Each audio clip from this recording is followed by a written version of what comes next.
Good morning Odisha. आज 12 जुलाई 2026 रविवार। आज दिन में किसी गुरुत्वपूर्ण खबर रही जमीक सुभद्रा योजना मधुबाबू पेंशन राशन कार्ड भली अपडेट रही।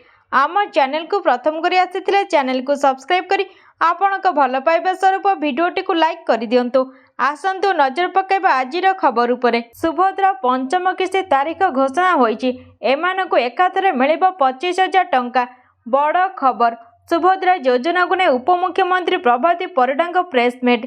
खाता को आसवा सुभद्रा योजना टंका एने बड़ घोषणा करिसेंती उपमुख्यमंत्री प्रभाती परिडा। आसंता अगस्ट 28 तारीख राखी पूर्णिमा अवसर में सुभद्रा योजनार पंचम किस्ती वितरण को सुचारू रूपे संपन्न करने उद्देश्य उपमुख्यमंत्री अध्यक्षतार एक उच्चस्तर प्रस्तुति समीक्षा बैठक अनुष्ठित होता। बैठक में महिला और शिशु विकास विभाग एवं ओसीएसी वरिष्ठ अधिकारी माने उपस्थित थिले।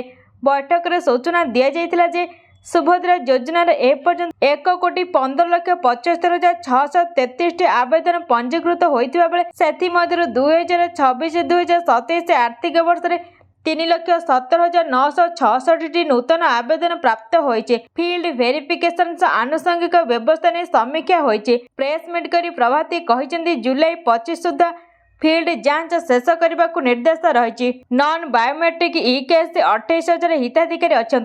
सुभद्रा पोर्टाल जो मानकर नॉन बायोमेट्रिक ईकेएससी देखा देउची जुलाई पूर्व से जनसेवा केन्द्र को जाई कराई नियंतु। जुलाई 25 तारीख सुधा समस्त फील्ड इनक्वारी सरिबो बोली उपमुख्यमंत्री कहिसेंते। परवर्ती खबर आसुची पुणी लघुचाप प्रबल बर्षिब अलर्ट जारी। बंगोपसागर पुणी एक लघुचाप सृष्टि होबार संभावना रही। फल राज्य आगामी 7 दिन धरी प्रबल वर्षार संभावना रही। गांगेटिक वेस्ट बेंगल और ता पाखापाखि बांग्लादेश उपर एक घूर्णिबलय सृष्टि होइछे। समुद्र पतन ठार 4.5 ରୁ 5.8 किलोमीटर उच्चतार यह सक्रिय रही। तेबे पाग अनुकूल थिबार लघुचाप सृष्टि हो पारे बोली आंचलिक पाणीपाग विज्ञान केन्द्र पक्षरु सूचना दिया जायछि। फल आसंता 7 दिन जाए राज्य में घड़घड़ी सह वर्षा लगी रहिबो। एथिसह 13 तारीख वर्षा परिमाण बढ़ियो बोली पाणीपाग केन्द्र निर्देशिका डॉक्टर मनोरमा महांती सूचना देइछन्ते। राज्यर विभिन्न जिले में वर्षा होइता बेले एथिसह सुंदरगढ़ केन्दुझर और मयूरभंज जिले में किछि स्थान में वर्षा सहित घड़घड़ी बिजुली झटका पवन बहिबार संभावना रहिथिबारु येलो वार्निंग जारी करा जायछि। परवर्ती खबर एप्रिल किंबा मे रे हेबो पंचायत निर्वाचन। एसआर पई विलंब हेबो प्रक्रिया। 2027 एप्रिल किंबा मे रे हेबो पंचायत निर्वाचन। सूचना देले राज्य निर्वाचन आयोग सचिव संतोष कुमार दास। एसआर कार्य चलीथिबार एथर पंचायत निर्वाचन सामान्य विलंब हेबो। मार्च प्रथम सप्ताह जे एसआर काम चलिबो। काम न सरिबा जे निर्वाचन करिबा असंभव। निर्वाचन आयोग सचिव कहिसेंति जे पूर्वर प्रायतः फेब्रुआरी मासरे पंचायत निर्वाचन होइथाय। हेले एथर 2027 एप्रिल किंबा मे रे पंचायत पौर निर्वाचन हेबो। राज्य में 2027 मसीह हेबाकु थिबा त्रिस्तरीय पंचायत एवं पौर निर्वाचन पर प्राक प्रस्तुति आरंभ हो जाइछि। आसंता 21 तारीख राज्य निर्वाचन कमिशन अध्यक्षतार एक गुरुत्वपूर्ण वीडियो कॉन्फ्रेंस अनुष्ठित हेबो। एने राज्य निर्वाचन कमिशन कार्यालय पक्षरु समस्त जिलापाल और जिला मजिस्ट्रेट को चिठी लिखि अवगत करा जाइछि। परवर्ती खबर सीएम किसान योजनारू कटिला 10 लाख हिताधिकारी नाम। यही दुईटी बड़ भूल पे सीएम किसान टंका आसीना लिस्ट्रु कटि जाइछि ना। एबे पर्यंत जदि यह न करंती वीडियोटी को देखंतु नहले आगामी किस्ती आसीबो नाही। पवित्र अक्षय तृतीया अवसर कटक केन्द्र धान गवेषणा केन्द्र रे कृषक दिवस पालित होइथिला। मुख्यमंत्री मोहन चरण माझी उपस्थित रही सीएम किसान अर्थ सहायता प्रदान करथिले। किंतु यह मध्य 10 लाख सीएम किसान योजना चाषी नाम कटि जाइछे। मुख्यमंत्री कहिसेंति एबे वैज्ञानिक पद्धति रे चाष कार्य हेउचे। 22 मासरे कृषि अभिवृद्धि 5.3% रे पहुंचीचे। सारा भारत को चाउल जोगाउची ओडिशा। फसल उत्पादन द्वितीय स्थान रही ओडिशा। कृषि और कृषकर उन्नतिर राज्यर विकास हेबो। एबे वैज्ञानिक पद्धति रे चाष काम हेउचे। विशेषकर दुईटी भूल पे अनेक चाषी सीएम किसान टंका पाइबार वंचित होइचन्ते। केउंथि पई पाइ नांती कोन रहिछि भूल एने बड़ सूचना दैछन्ते उपमुख्यमंत्री केवी सिंहदेव। जो चाषी माने ईकेएफसी अपडेट करिनांती सेमानक खाता को सीएम किसान टंका आसी नाही। पूर्वरु केवाईसी अपडेट करिबार थिला। एने सूचना दैछन्ते उपमुख्यमंत्री तथा कृषि मंत्री केवी सिंहदेव। उपमुख्यमंत्री केवी सिंहदेव कहिसन्ती अनेक चाषी बैंक खाता सहित मोबाइल नंबर लिंक करना। लिंक କରିନଥିବାରୁ ସେମାନଙ୍କ ନାମ ତାଲିକାରୁ କଟିଯାଇଛି। ପରବର୍ତ୍ତୀ ଖବର, ଭତ୍ତାକୁ ନେଇ ଆସିଲା ବଡ଼ ଖବର। ବ୍ୟାଙ୍କ ଆକାଉଣ୍ଟ ସହ ଆଧାର ଲିଙ୍କ ନଥିଲେ ମିଳିବନି ଭତ୍ତା ଟଙ୍କା। ରାଜ୍ୟର 3,35,850 ଜାତୀୟ ସାମାଜିକ ସହାୟତା କାର୍ଯ୍ୟକ୍ରମ NSAP ପେନ୍ସନଭୋଗୀଙ୍କ ଆଧାର ସହିତ ବ୍ୟାଙ୍କ ଖାତା ସଂଯୋଗ ହୋଇନାହିଁ। ରାଜ୍ୟର 3,35,850 ଜାତୀୟ ସାମାଜିକ ସହାୟତା କାର୍ଯ୍ୟକ୍ରମ NSAP ପେନ୍ସନଭୋଗୀଙ୍କ ଆଧାର ସହିତ ବ୍ୟାଙ୍କ ଖାତା ସଂଯୋଗ ହୋଇନାହିଁ। ଏହା ପାଇଁ ଆଗାମୀ ଦିନରେ ପେନ୍ସନ ପ୍ରଦାନରେ ସେମାନଙ୍କୁ ବିଭିନ୍ନ ବାଧା ଆସିବାର ଆଶଙ୍କା ରହିଛି। ଏହି ପରିସ୍ଥିତିରେ ରାଜ୍ୟ ସରକାର ସମସ୍ତ ଜିଲ୍ଲାପାଳ ଓ ଜିଲ୍ଲା ମାଜିଷ୍ଟ୍ରେଟଙ୍କୁ ତୁରନ୍ତ ଆଧାର ବ୍ୟାଙ୍କ ସଂଯୋଗ କାର୍ଯ୍ୟ ସମ୍ପୂର୍ଣ୍ଣ କରିବାକୁ ନିର୍ଦ୍ଦେଶ ଦେଇଛନ୍ତି। ସାମାଜିକ ସୁରକ୍ଷା ଓ ଭିନ୍ନକ୍ଷମ ସଶକ୍ତିକରଣ ବିଭାଗର ପ୍ରମୁଖ ସଚିବ ସୁରେଶ କୁମାର ବଶିଷ୍ଠ ଜାରି କରିଥିବା ଚିଠିରେ କହିଛନ୍ତି ଯେ 2026-2027 ଆର୍ଥିକ ବର୍ଷରୁ NSAP ପେନ୍ସନ NSA ସ୍ପର୍ଶ ପ୍ଲାଟଫର୍ମ ମାଧ୍ୟମରେ ଆଧାର ଭିତ୍ତିକ ପେମେଣ୍ଟ ବ୍ୟବସ୍ଥାରେ ପ୍ରଦାନ କରାଯିବ। ଆଧାର ସଂଯୋଗ ନହେଲେ NSA ସ୍ପର୍ଶ ପ୍ଲାଟଫର୍ମରେ ପୁରୁଣା ବ୍ୟବସ୍ଥାରେ ପେନ୍ସନ ପ୍ରଦାନ ସମ୍ଭବ ହେବ ନାହିଁ। ପରବର୍ତ୍ତୀ ଖବର, KGରୁ PG ମାଗଣା ଶିକ୍ଷା ବିବାଦ, ଦିନସାରା ମାନସ ମନ୍ଥନ। ସ୍ପଷ୍ଟୀକରଣ ରଖିଲେ ଉଚ୍ଚଶିକ୍ଷା ମନ୍ତ୍ରୀ। KGରୁ PG ମାଗଣା ଶିକ୍ଷାକୁ ନେଇ ସାରା ଓଡ଼ିଶାରେ ଦ୍ୱନ୍ଦ୍ୱ ଦେଖାଦେଇଛି। ଯୁକ୍ତ 2 UG PG ପାଠ୍ୟକ୍ରମରେ ନାମଲେଖା ଆରମ୍ଭ ହୋଇଥିଲେ ହେଁ ସରକାରଙ୍କ ପକ୍ଷରୁ ସ୍ପଷ୍ଟ ନିର୍ଦ୍ଦେଶାବଳୀ ଜାରି ହୋଇନାହିଁ। ଫି ଆଦାୟକୁ ନେଇ ଅଭିଭାବକମାନେ ଅସନ୍ତୋଷ ବ୍ୟକ୍ତ କରିବା ପରେ ଉଚ୍ଚଶିକ୍ଷା ଓ ଗଣଶିକ୍ଷା ବିଭାଗର ଅଧିକାରୀମାନେ ଦିନତମାମ ମାନସ ମନ୍ଥନ କରିଛନ୍ତି। ଉଚ୍ଚଶିକ୍ଷା ମନ୍ତ୍ରୀ ସୂର୍ଯ୍ୟବଂଶୀ ସୁରତ କହିଛନ୍ତି, ବର୍ତ୍ତମାନ ସାଧାରଣ ପ୍ରକ୍ରିୟାରେ ହିଁ ନାମଲେଖା ବାବଦରେ ପିଲାଙ୍କଠାରୁ ଟଙ୍କା ନିଆଯାଉଛି। ସେମାନେ ଟଙ୍କା ଫେରି ପାଇବେ। କେବଳ ସରକାରୀ ଓ ସରକାରୀ ଅନୁଦାନପ୍ରାପ୍ତ କଲେଜ ପାଇଁ ଏହି ନିୟମ ଲାଗୁ ହୋଇଛି। ପ୍ରଫେସନାଲ କଲେଜ, ପ୍ରଫେସନାଲ କୋର୍ସ ଓ ସେଲ୍ଫ ଫାଇନାନ୍ସିଂ କଲେଜକୁ ବାଦ୍ ଦେଇ ଅନ୍ୟ ସବୁ କଲେଜରେ ଛାତ୍ରଛାତ୍ରୀ ଏହି ଯୋଜନାରେ ସାମିଲ ହେବେ। ତେଣୁ କଲେଜ କର୍ତ୍ତୃପକ୍ଷ ଅଭିଭାବକ ବ୍ୟସ୍ତ ହେବାର ନାହିଁ। ଯେଉଁ ପିଲାମାନେ ପଇସା ଦେଇଛନ୍ତି ତାହାକୁ ସରକାର ଫେରାଇବେ। ପିଲା ଦିଅନ୍ତୁ କି ସରକାର ଦିଅନ୍ତୁ, କଲେଜ ପଇସା ପାଇଲେ ଗଲା ବୋଲି ସେ ସ୍ପଷ୍ଟ କରିଛନ୍ତି। ଗଣଶିକ୍ଷା ବିଭାଗ ସଚିବ N ତିରୁମଲା ନାୟକ ଲେଖିଥିବା ଚିଠିରେ ସ୍ପଷ୍ଟ କରିଛନ୍ତି ଯେ ଏହି ଯୋଜନା ଅଧୀନରେ ଆସୁଥିବା କୌଣସି ସରକାରୀ କିମ୍ବା ଯୋଗ୍ୟ ଶିକ୍ଷାନୁଷ୍ଠାନ ନାମଲେଖା ବେଳେ ଛାତ୍ରଛାତ୍ରୀଙ୍କଠାରୁ କୌଣସି ପ୍ରକାର ଫି ଆଦାୟ କରାଯାଇପାରିବ ନାହିଁ। ପରବର୍ତ୍ତୀ ଖବର, ପ୍ରଧାନମନ୍ତ୍ରୀ କିଷାନ ସମ୍ମାନ ନିଧିର 23ତମ କିସ୍ତିର 2,000 ଟଙ୍କା ଆସିନାହିଁ କି? କିସ୍ତି ଆସିନଥିଲେ କେଉଁଠାକୁ ଯିବେ, କ'ଣ କରିବେ ଏବଂ କାହାକୁ ଭେଟିବେ? ଯଦି ଆପଣଙ୍କ କିସ୍ତି ଅଟକି ଯାଇଛି ଏବଂ ଆଗାମୀ କିସ୍ତିଗୁଡ଼ିକ ମିଳିବ କି ନାହିଁ ସେ ନେଇ ଆପଣ ଚିନ୍ତିତ ଅଛନ୍ତି, ତେବେ ତୁରନ୍ତ ଏହି ଉପାୟଗୁଡ଼ିକୁ ଆପଣାନ୍ତୁ। ପଟୁଆରୀ ରାଜସ୍ୱ ନିରୀକ୍ଷକ କିମ୍ବା କୃଷି ଅଫିସରଙ୍କ ସହ ଯୋଗାଯୋଗ କରନ୍ତୁ। ଆପଣଙ୍କ ଜମିର ଦସ୍ତାବିଜ, ଖତିଆନା ପଟ୍ଟା, ଆଧାର କାର୍ଡ ଏବଂ ବ୍ୟାଙ୍କ ପାସବୁକ୍ ନେଇ ନିଜ ଅଞ୍ଚଳର ପଟୁଆରୀ, ଲେଖପାଳ, ରାଜସ୍ୱ ନିରୀକ୍ଷକ କିମ୍ବା ଜିଲ୍ଲା କୃଷି କାର୍ଯ୍ୟାଳୟକୁ ଯାଇ ଯୋଗାଯୋଗ କରନ୍ତୁ। ସେମାନେ ଆପଣଙ୍କ ଲ୍ୟାଣ୍ଡ ସିଡିଂ ଏବଂ ଯୋଗ୍ୟତାର ଷ୍ଟାଟସକୁ ଅନଲାଇନ ମାଧ୍ୟମରେ ଠିକ୍ କରିଦେବେ। ଆପଣ ନିଜର ନିକଟସ୍ଥ ଜନସେବା କେନ୍ଦ୍ରକୁ ଯାଇ ମଧ୍ୟ ନିଜର EKC ଏବଂ ବ୍ୟାଙ୍କ ମ୍ୟାପିଂର ସ୍ଥିତି ଯାଞ୍ଚ କରାଇ ତାହାକୁ ତୁରନ୍ତ ଅପଡେଟ୍ କରାଇପାରିବେ। ଘରେ ବସି ଅଭିଯୋଗ ଦାଖଲ କରିବା ପାଇଁ ଏହି ହେଲ୍ପଲାଇନ୍ ନମ୍ବରଗୁଡ଼ିକ ନୋଟ୍ କରି ରଖନ୍ତୁ। ସର୍ବପ୍ରଥମେ PM କିଷାନ ୱେବସାଇଟ pmkisan.gov.in କୁ ଯାଇ ନୋ ୟୋର ଷ୍ଟାଟସ୍ ବିକଳ୍ପ ଉପରେ କ୍ଲିକ୍ କରି ନିଜର ସମସ୍ୟା ବା ତ୍ରୁଟିକୁ ନିଜେ ଯାଞ୍ଚ କରନ୍ତୁ।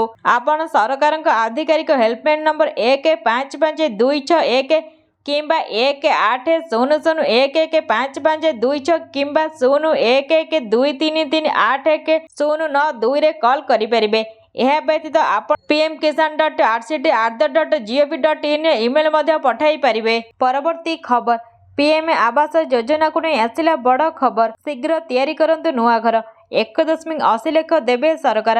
ପ୍ରଧାନମନ୍ତ୍ରୀ ଆବାସ ଯୋଜନା ସବସିଡି ଏକ ସରକାରୀ ପଦକ୍ଷେପ ଯାହା ଗୃହ ଋଣ ସୁଧ ହାରରେ ଯଥେଷ୍ଟ ରିହାତି ପ୍ରଦାନ କରି ବ୍ୟକ୍ତି ବିଶେଷଙ୍କୁ ଘର ମାଲିକାନା ସ୍ୱପ୍ନ ପୂରଣ କରିବାରେ ସାହାଯ୍ୟ କରିବା ପାଇଁ ଲକ୍ଷ୍ୟ ରଖିଛି। ଅଂଶଗ୍ରହଣକାରୀମାନେ 25 ଲକ୍ଷ ଟଙ୍କା ପର୍ଯ୍ୟନ୍ତ ଗୃହ ଋଣ ପାଇପାରିବେ, ଯାହାର ସମ୍ପତ୍ତି ମୂଲ୍ୟ 35 ଲକ୍ଷ ଟଙ୍କା ମଧ୍ୟରେ ସୀମିତ ଥିବ। 1.80 ଲକ୍ଷ ଟଙ୍କାର ସବସିଡି ରାଶି 5ଟି ସମାନ ବାର୍ଷିକ କିସ୍ତିରେ ପ୍ରଦାନ କରାଯାଏ, ଯାହା ମୂଳଧନକୁ ପ୍ରତିବର୍ଷ 36,000 ଟଙ୍କା ହ୍ରାସ କରେ। ସବସିଡି ପାଇଁ ଯୋଗ୍ୟତା ପାଇଁ ସରକାରଙ୍କ ଦ୍ୱାରା ସ୍ଥିର କରାଯାଇଥିବା ନିର୍ଦ୍ଦିଷ୍ଟ ସର୍ତ୍ତାବଳୀ ପାଳନ କରିବାକୁ ପଡ଼ିବ। ପ୍ରମୁଖ ସର୍ତ୍ତଗୁଡ଼ିକ ମଧ୍ୟରେ ପକ୍କା ଘର ନ ରଖିବା, ପୂର୍ବ ଆବାସ ଯୋଜନାର ଉପକୃତ ନ ହେବା ଏବଂ ସମ୍ପତ୍ତିରେ ମହିଳାମାନଙ୍କର ମାଲିକାନା ଅଧିକାର ସୁନିଶ୍ଚିତ କରିବା ଅନ୍ତର୍ଭୁକ୍ତ।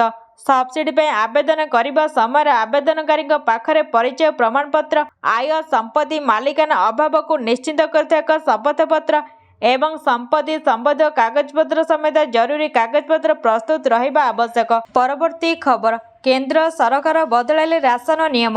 ଏବେ ପରିବାର ନୁହେଁ, ସଦସ୍ୟଙ୍କ ସଂଖ୍ୟା ଆଧାରରେ ମିଳିବ ରାସନ। ଦେଶର ସାର୍ବଜନୀନ ବଣ୍ଟନ ବ୍ୟବସ୍ଥା ପିଡିଏସ୍ ଏବଂ ରାସନ ବ୍ୟବସ୍ଥାରେ ଏକ ବଡ଼ ପରିବର୍ତ୍ତନ ଦେଖିବାକୁ ମିଳିପାରେ। କେନ୍ଦ୍ର ସରକାର ଜାତୀୟ ଖାଦ୍ୟ ସୁରକ୍ଷା ସଂଶୋଧନ ବିଲ୍ 2026ର ଚିଠା ଡ୍ରାଫ୍ଟ ଜାରି କରିଛନ୍ତି। ଏଥିରେ ଅନ୍ତ୍ୟୋଦୟ ଅନ୍ନ ଯୋଜନା ଅଧୀନରେ ରାସନ ବଣ୍ଟନ ପ୍ରଣାଳୀରେ ପରିବର୍ତ୍ତନ କରିବାକୁ ପ୍ରସ୍ତାବ ଦିଆଯାଇଛି। ସରକାରଙ୍କ କହିବା ଅନୁଯାୟୀ ଏହି ପଦକ୍ଷେପର ଉଦ୍ଦେଶ୍ୟ ହେଉଛି ଖାଦ୍ୟ ଓ ପୋଷଣ ସୁରକ୍ଷାକୁ ସୁଦୃଢ଼ କରିବା ଏବଂ ବଣ୍ଟନ ବ୍ୟବସ୍ଥାକୁ ଅଧିକ ନ୍ୟାୟସଙ୍ଗତ କରିବା। ଚିଠା ପ୍ରସ୍ତାବ ଅନୁଯାୟୀ ଏପର୍ଯ୍ୟନ୍ତ ଅନ୍ତ୍ୟୋଦୟ ଅନ୍ନ ଯୋଜନା ଅଧୀନରେ ପ୍ରତ୍ୟେକ ଯୋଗ୍ୟ ପରିବାରକୁ ପ୍ରତି ମାସରେ 35 କିଲୋଗ୍ରାମ ଶସ୍ୟ ଅନ୍ନ ଦିଆଯାଉଛି। ଏବେ ଏହାକୁ ବଦଳାଇ ମାସକୁ ପ୍ରତି ବ୍ୟକ୍ତି ପିଛା 7 କିଲୋଗ୍ରାମ ଶସ୍ୟ ଦେବାକୁ ପ୍ରସ୍ତାବ ଦିଆଯାଇଛି। ପରବର୍ତ୍ତୀ ଖବର, ମହିଳାମାନେ ବି ପାଇପାରିବେ ଜବ୍ କାର୍ଡ, ଜାଣନ୍ତୁ କେମିତି କରିବେ ଆବେଦନ। କେନ୍ଦ୍ର ସରକାରଙ୍କ ଦ୍ୱାରା ପରିଚାଳିତ ମହାତ୍ମା ଗାନ୍ଧୀ ଜାତୀୟ ଗ୍ରାମୀଣ ନିଯୁକ୍ତି ଗ୍ୟାରେଣ୍ଟି ଯୋଜନା ଗ୍ରାମଗୁଡ଼ିକରେ ଦାରିଦ୍ର୍ୟ ସୀମାରେଖା ତଳେ ରହୁଥିବା ଲୋକଙ୍କ ପାଇଁ ଏକ ଉତ୍ସାହ ଭଳି କାମ କରୁଛି। ଏହି ଯୋଜନାର ଉଦ୍ଦେଶ୍ୟ ହେଉଛି ବେକାର, ଗରିବ ଏବଂ ବଞ୍ଚିତ ବିଭାଗକୁ ନିଯୁକ୍ତି ସୁଯୋଗ ଯୋଗାଇବା। ଏହି ଯୋଜନା ଅଧୀନରେ ଲୋକଙ୍କ ଜବ୍ କାର୍ଡ ତିଆରି କରାଯାଏ। ଯଦି ଆପଣ ଏକ ଗାଁରେ ରୁହନ୍ତି ଏବଂ ସେଠାରେ ରୋଜଗାର ସୁଯୋଗ ନାହିଁ, ତେବେ ଆପଣ ମନରେଗା ସ୍କିମ୍ରେ ଜବ୍ କାର୍ଡ ପାଇପାରିବେ। ଜବ୍ କାର୍ଡ ତିଆରି କରିବାର ପ୍ରକ୍ରିୟା ମଧ୍ୟ ସହଜ ଏବଂ ଏହି ପ୍ରକ୍ରିୟା ଅନଲାଇନରେ ସମ୍ପୂର୍ଣ୍ଣ ହୋଇପାରିବ। ପରବର୍ତ୍ତୀ ଖବର, ରଥଯାତ୍ରା ପାଇଁ ପୁରୀରେ ନୋ ଫ୍ଲାଇଂ ଜୋନ୍, 5 କିଲୋମିଟର ପର୍ଯ୍ୟନ୍ତ ଡ୍ରୋନ୍ ଉଡ଼ାଣ ନିଷେଧ। ରଥଯାତ୍ରା ପାଇଁ ନୋ ଫ୍ଲାଇଂ ଜୋନ୍ ଘୋଷଣା କରାଯାଇଛି। ପୁରୀ ସହରରେ 5 କିଲୋମିଟର ପର୍ଯ୍ୟନ୍ତ no flying zone. July 16 Rath Yatra ଠାରୁ ଜୁଲାଇ 27, 2026 ପର୍ଯ୍ୟନ୍ତ ନୋ ଫ୍ଲାଇଂ ଜୋନ୍ ଭାବରେ ଘୋଷଣା କରାଯାଇଛି। ଏହି ସମୟ ମଧ୍ୟରେ ଏହି 5 କିଲୋମିଟର ଅଞ୍ଚଳ ମଧ୍ୟରେ ଯେକୌଣସି ଅନମ୍ୟାନଡ ଏୟାରକ୍ରାଫ୍ଟ ସିଷ୍ଟମ ବା ମାନବହୀନ ବିମାନ ପ୍ରଣାଳୀ, ଡ୍ରୋନ୍ର ପରିଚାଳନା, ଉତ୍କ୍ଷେପଣ କିମ୍ବା ଉଡ଼ାଣ କଡ଼ାକଡ଼ି ଭାବରେ ନିଷେଧ କରାଯିବ। ଏହି ନିଷେଧ ସରକାରୀ ବିମାନ ନିରୀକ୍ଷଣ, ସୁରକ୍ଷା କାର୍ଯ୍ୟ, ଆକାଶ ଫଟୋଗ୍ରାଫି, ଭିଡିଓଗ୍ରାଫି, ମ୍ୟାପିଂ, ଡକୁମେଣ୍ଟେସନ, ବିପର୍ଯ୍ୟୟ ପ୍ରତିକ୍ରିୟା କିମ୍ବା ପୁରୀ ପୋଲିସ ଅଧୀକ୍ଷକଙ୍କ ପରାମର୍ଶରେ ଜିଲ୍ଲା ପ୍ରଶାସନ ଦ୍ୱାରା ଅନୁମୋଦିତ ଅନ୍ୟ କୌଣସି ଉଦ୍ଦେଶ୍ୟ ପାଇଁ କ୍ଷମତାପ୍ରାପ୍ତ କର୍ତ୍ତୃପକ୍ଷଙ୍କ ଦ୍ୱାରା ନିର୍ଦ୍ଦିଷ୍ଟ ଭାବରେ ଅନୁମତିପ୍ରାପ୍ତ ଉଦ୍ଦେଶ୍ୟ ସଂସ୍ଥାଗୁଡ଼ିକ ଦ୍ୱାରା ପରିଚାଳିତ ଡ୍ରୋନ୍ଗୁଡ଼ିକ ପାଇଁ ପ୍ରଯୁଜ୍ୟ ହେବ ନାହିଁ। ବିଜ୍ଞପ୍ତିରେ ଉଲ୍ଲଂଘନ କଲେ ଭାରତୀୟ ନାଗରିକ ସୁରକ୍ଷା ସଂହିତା 2023, ବିମାନ ଆଇନ 1934, ବିମାନ ନିୟମ 1937, ଡ୍ରୋନ୍ ନିୟମ 2021 ଏବଂ ବଳବତ୍ତର ଅନ୍ୟ କୌଣସି ଆଇନ, ପ୍ରାସଙ୍ଗିକ ବ୍ୟବସ୍ଥା ସମେତ ଆଇନ ପ୍ରଯୁଜ୍ୟ ବ୍ୟବସ୍ଥା ଅନୁଯାୟୀ କାର୍ଯ୍ୟାନୁଷ୍ଠାନ ପାଇଁ ଦାୟୀ କରାଯିବ। ପରବର୍ତ୍ତୀ ଖବର, ପଲ୍ୟୁସନ ଅଣ୍ଡର କଣ୍ଟ୍ରୋଲ ସାର୍ଟିଫିକେଟକୁ ନେଇ ନୂଆ ନିୟମ ଆଣିବେ ସରକାର, ଜାଣନ୍ତୁ କ'ଣ ବଦଳିବ। କେନ୍ଦ୍ର ସରକାର ଭାରତରେ ପ୍ରଦୂଷଣ ନିୟନ୍ତ୍ରଣ ପ୍ରମାଣପତ୍ର ସମ୍ପର୍କରେ ନୂଆ ନିୟମ ଲାଗୁ କରିପାରନ୍ତେ, ଯାହାକି ପୁରୁଣା ନିୟମ ଦ୍ୱାରା ଅସୁବିଧାରେ ପଡ଼ିଥିବା ଯାନବାହନ ମାଲିକମାନଙ୍କୁ ଆଶ୍ୱସ୍ତି ପ୍ରଦାନ କରିବ। କେନ୍ଦ୍ର ସରକାର ପ୍ରଦୂଷଣ ନିୟନ୍ତ୍ରଣ ପ୍ରମାଣପତ୍ର PUCC ବ୍ୟବସ୍ଥାରେ ବଡ଼ ପରିବର୍ତ୍ତନ ଆଣିବାକୁ ବିଚାର କରୁଛନ୍ତି, ଯାହା ନୂଆ ଗାଡ଼ି ମାଲିକମାନଙ୍କୁ ଆଶ୍ୱସ୍ତି ପ୍ରଦାନ କରିବ। ପ୍ରସ୍ତାବିତ ବ୍ୟବସ୍ଥା ଅନୁଯାୟୀ 6 ବର୍ଷ ପର୍ଯ୍ୟନ୍ତ ପୁରୁଣା ଘରୋଇ BS-VI ଯାନଗୁଡ଼ିକୁ ପ୍ରତିବର୍ଷ ସେମାନଙ୍କର PUCC ନବୀକରଣ କରିବାକୁ ପଡ଼ିବ ନାହିଁ। ସେମାନଙ୍କର ପ୍ରମାଣପତ୍ର 3 ବର୍ଷ ପାଇଁ ବୈଧ ରହିପାରିବ। କାର୍ କିମ୍ବା ବାଇକ୍ ଚଳାଉଥିବା ଯେକୌଣସି ବ୍ୟକ୍ତିଙ୍କ ପ୍ରଦୂଷଣ ନିୟନ୍ତ୍ରଣ ପ୍ରମାଣପତ୍ର PUCC ବାଧ୍ୟତାମୂଳକ ଆବଶ୍ୟକ। ତଥାପି ଅନେକ ଲୋକ ଏହାକୁ ସାମାନ୍ୟ ବୋଲି ଭାବନ୍ତି। ପରବର୍ତ୍ତୀ ଖବର, ଉପମୁଖ୍ୟମନ୍ତ୍ରୀଙ୍କ ବଡ଼ ଘୋଷଣା, PM ଆବାସ ଯୋଜନା ସହ ହିତାଧିକାରୀଙ୍କୁ ମିଳିବ PM ସୂର୍ଯ୍ୟଘର ଯୋଜନା ଲାଭ। ଉପମୁଖ୍ୟମନ୍ତ୍ରୀ ତଥା ଶକ୍ତି ମନ୍ତ୍ରୀ କନକ ବର୍ଦ୍ଧନ ସିଂହଦେଓ ଶକ୍ତି କ୍ଷେତ୍ରର ସୁଧାର ଓ ସୁରକ୍ଷା ଏବଂ କେନ୍ଦ୍ର ଓ ରାଜ୍ୟ ଯୋଜନା କାର୍ଯ୍ୟକାରିତା ଉପରେ ଏକ ଉଚ୍ଚସ୍ତରୀୟ ସମୀକ୍ଷା ବୈଠକ କରିଛନ୍ତି। ନବୀକରଣୀୟ ଶକ୍ତି ଏବଂ ସୁଲଭ ଗୃହ ନିର୍ମାଣ ଉପରେ ଗୁରୁତ୍ୱ ଦେଇ ଉପମୁଖ୍ୟମନ୍ତ୍ରୀ କନକ ବର୍ଦ୍ଧନ ସିଂହଦେଓ ଘୋଷଣା କରିଛନ୍ତି ଯେ PM ସୂର୍ଯ୍ୟଘର ଯୋଜନାକୁ ଓଡ଼ିଶା ସରକାରଙ୍କ ବିଭିନ୍ନ ଗୃହ ଯୋଜନା ନିର୍ମାଣ ଯଥା PM ଆବାସ ଯୋଜନା ସହ ସଂଯୋଜନ କରାଯିବ। ଏହା ସେମାନଙ୍କ ଇଚ୍ଛାଧୀନ ରହିବ। ଏହି ଯୋଜନା ଅଧୀନରେ ସହରାଞ୍ଚଳରେ 1 କିଲୋୱାଟ ବିଶିଷ୍ଟ ଛାତ ଉପର ସୌରଶକ୍ତି ପ୍ୟାନେଲ ସ୍ଥାପନ ପାଇଁ କେନ୍ଦ୍ରରୁ 30,000 ଟଙ୍କା ଏବଂ ରାଜ୍ୟରୁ 25,000 ଟଙ୍କା ସବସିଡି ସହାୟତା ଦିଆଯାଉଛି। ହିତାଧିକାରୀଙ୍କୁ ମାତ୍ର 1,875 ଟଙ୍କା ବ୍ୟୟରେ ଏହି ସୁବିଧା ମିଳିବ। ସହରାଞ୍ଚଳ ଏବଂ ଗ୍ରାମାଞ୍ଚଳରେ ଜନସୁରକ୍ଷାକୁ ପ୍ରାଥମିକତା ଦେବାକୁ ଡିସ୍କମ୍ ମାନଙ୍କୁ ନିର୍ଦ୍ଦେଶ ଦିଆଯାଇଛି। ଓଡ଼ିଶାର ସମସ୍ତ 4ଟି ବିଦ୍ୟୁତ୍ ବିତରଣ କମ୍ପାନୀ ଅଧୀନରେ 3,708 କୋଟି ବ୍ୟୟରେ ଭୂତଳ କେବୁଲ ତାର ବିଛାଯିବ। ଏହାଦ୍ୱାରା ବାତ୍ୟା କିମ୍ବା କାଳବୈଶାଖୀ ସମୟରେ ବିଦ୍ୟୁତ୍ ସେବା ବାଧାପ୍ରାପ୍ତ ହେବ ନାହିଁ। ପରବର୍ତ୍ତୀ ଖବର, 14 ତାରିଖ ବେଳକୁ ବଙ୍ଗୋପସାଗରରେ ପୁଣି ଘୂର୍ଣ୍ଣିବଳୟ, 17ରେ ଲଘୁଚାପ ଆଶଙ୍କା, ରାଜ୍ୟରେ ପ୍ରବଳ ବର୍ଷାର ସମ୍ଭାବନା। ରଥଯାତ୍ରା ସମୟରେ ରାଜ୍ୟରେ ପୁଣି ବର୍ଷା ବଢ଼ିବ। 14 ବା 15 ତାରିଖ ବେଳକୁ ବଙ୍ଗୋପସାଗରରେ ପୁଣି ଘୂର୍ଣ୍ଣିବଳୟ ସୃଷ୍ଟି ହୋଇପାରେ। 17 ତାରିଖ ସୁଦ୍ଧା ଏହା ଲଘୁଚାପର ରୂପ ନେବ। ଉତ୍ତର ପଶ୍ଚିମ ବଙ୍ଗୋପସାଗର ଓ ସଂଲଗ୍ନ ଓଡ଼ିଶା ପଶ୍ଚିମ ଉପକୂଳରେ ଏହି ଲଘୁଚାପ ସୃଷ୍ଟି ହେବ। ଏହା ପ୍ରଭାବରେ ରାଜ୍ୟରେ ଅଧିକ ବର୍ଷାର ସମ୍ଭାବନା ଅଛି। ପାଣିପାଗ ବିଭାଗର ବିସ୍ତାରିତ ଆକଳନ ଏଭଳି ପୂର୍ବାନୁମାନ କରାଯାଇଛି। ଗତ 24 ଘଣ୍ଟାରେ ବାରିପଦା, ପାରାଦୀପ ଓ କେନ୍ଦ୍ରାପଡ଼ାରେ ସାମାନ୍ୟ ବର୍ଷା ହୋଇଛି। 9ରୁ 15 ତାରିଖ ଯାଏଁ ରାଜ୍ୟର ବିକ୍ଷିପ୍ତ ସ୍ଥାନରେ ବର୍ଷା ଆଶଙ୍କା ରହିଛି। 13 ଓ 14 ତାରିଖରେ ରାଜ୍ୟର କିଛି ସ୍ଥାନରେ ପ୍ରବଳରୁ ଅତି ପ୍ରବଳ ବର୍ଷା, ରାଜ୍ୟରେ ଅଧିକ ବର୍ଷାର ସମ୍ଭାବନା ହୋଇପାରେ। ତେବେ ଜୁଲାଇ ମାସରେ ଦେଶରେ ସ୍ୱାଭାବିକଠାରୁ କମ୍ ବର୍ଷା ହୋଇପାରେ, କିନ୍ତୁ କେରଳ ଓ ପୂର୍ବ କେନ୍ଦ୍ର ଭାରତରେ ସ୍ୱାଭାବିକଠାରୁ ଅଧିକ ବର୍ଷା ହେବ। 12 ତାରିଖରେ ଉତ୍ତର ଓଡ଼ିଶାରେ ସ୍ୱଳ୍ପରୁ ମଧ୍ୟମ ଧରଣର ବର୍ଷା ହୋଇପାରେ। ପରବର୍ତ୍ତୀ ଖବର ପୁଣି କନ୍ଦାଇଲା ପିଆଜ। 15 ଦିନରେ ରେଟ୍ 2 ଗୁଣା ବଢ଼ିଛି। ଦର ବୃଦ୍ଧି ନେଇ ଚିନ୍ତାରେ ଖାଉଟି। କନ୍ଦାଉଛି ପିଆଜ ଦର। 15 ଦିନ ମଧ୍ୟରେ ରେଟ୍ 2 ଗୁଣା ବୃଦ୍ଧି ହୋଇଛି, ଯାହାକୁ ନେଇ ଚିନ୍ତାରେ ପଡ଼ିଛନ୍ତି ଖାଉଟି।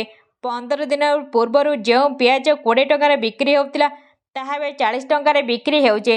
ଇନ୍ଦୋର, ନାସିକରେ ଲଗାଣ ବର୍ଷା ପାଇଁ ପିଆଜ କମ୍ ପରିମାଣ ଆସୁଥିବାରୁ ଦର ବୃଦ୍ଧି ଘଟୁଥିବା ବ୍ୟବସାୟୀ କହିଛନ୍ତି। ସେପଟେ ଯୋଗାଣ ମନ୍ତ୍ରୀ କହିଛନ୍ତି, ମହାରାଷ୍ଟ୍ରରେ ଅତ୍ୟଧିକ ବର୍ଷା ପାଇଁ ପିଆଜ ପ୍ରଚୁର କ୍ଷତିଗ୍ରସ୍ତ ହୋଇଛି। ଫଳରେ ଯୋଗାଣ ବାଧାପ୍ରାପ୍ତ ହେବାରୁ ରେଟ୍ ବଢ଼ିଛି। ପିଆଜକୁ ନେଇ କଳାବଜାରୀ କଳେ ଦୃଢ଼ କାର୍ଯ୍ୟାନୁଷ୍ଠାନ ନିଆଯିବ ବୋଲି ମନ୍ତ୍ରୀ କହିଛନ୍ତି। ରହିଲି, ଧନ୍ୟବାଦ।